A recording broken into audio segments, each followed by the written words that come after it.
Some people claim that lowering taxes for the rich will help the economy and everyday Americans. Will it? Let's find out.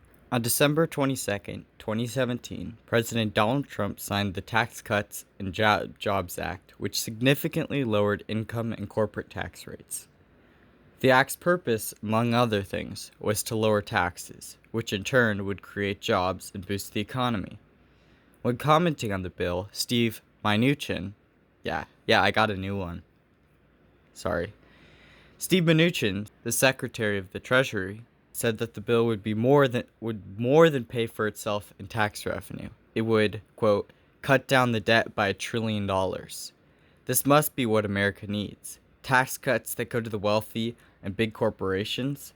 After a decade, giving the 83% of the benefits to the top 1%, the wealth will trickle down to the poor, right? More jobs will be made, and America's economy will boom. The extra stream of wealth flowing around America will find its way to the federal government and, quote, cut down the debt by $1 trillion, right? No. Around when Mnuchin made this comment, the staff at the Joint Committee on Taxation released a report that the government would not gain $1 trillion because of the silver bullet tax bill. It would instead lose $1 trillion in the next decade. Over a year later, and these cuts have not significantly improved the economy enough to, quote, cut down the debt by $1 trillion. In fact, these cuts haven't really improved the economy at all.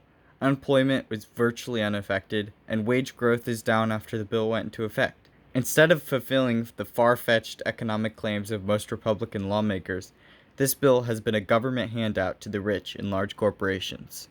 Tax cuts for the rich are part of an economic theory called trickle-down economics. The idea is that if you cut taxes for the rich have extra capital, which will then be spent on investing in businesses and ideas, and buying real estate and labor.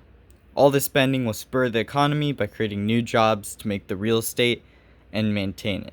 More jobs, more businesses will be created, and more ideas will be successful, thus creating competition and innovation. Trickle-down economics might sound good. However, trickle-down economics didn't work. During the Bush administration, the Economic Growth and Tax Relief Reconciliation Act was passed, and income inequality in the United States increased. Furthermore, income, after taxes, for the top earners increased by 200%, while the bottom fifth saw a small 6% increase. The federal debt also increased dramatically after the act. The same effects will most likely be seen several years after the Trump tax cuts. With all the negative effects, why do we still pass these hurtful tax cuts?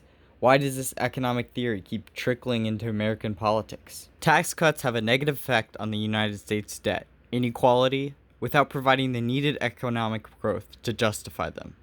However, someone arguing for lower taxes might call the progressive income tax immoral. However, this person is, like PragerU in its video titled The Progressive Income Tax, A Tale of Three Brothers, then ignoring the fact that America is not a meritocracy. If you are born in a poor family, it is very hard to increase your income beyond that of your family's. On the other hand, if your family is rich, maintaining your family's wealth is easy, and you're much more likely to end wealthy.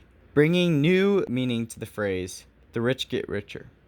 In more straightforward terms, a person's parents' income has a large impact on their future income. A progressive income tax helps pay for the small array of government benefits that make it slightly easier to be poor than without them. It starts to right the wrongs brought by the luck of who your parents are.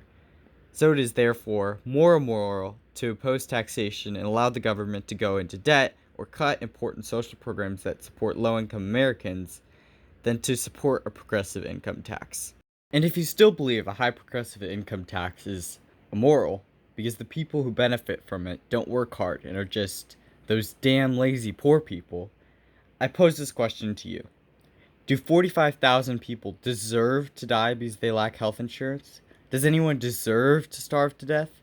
Because these are the things that happen when we don't have the adequate funding for the government programs that support poor Americans.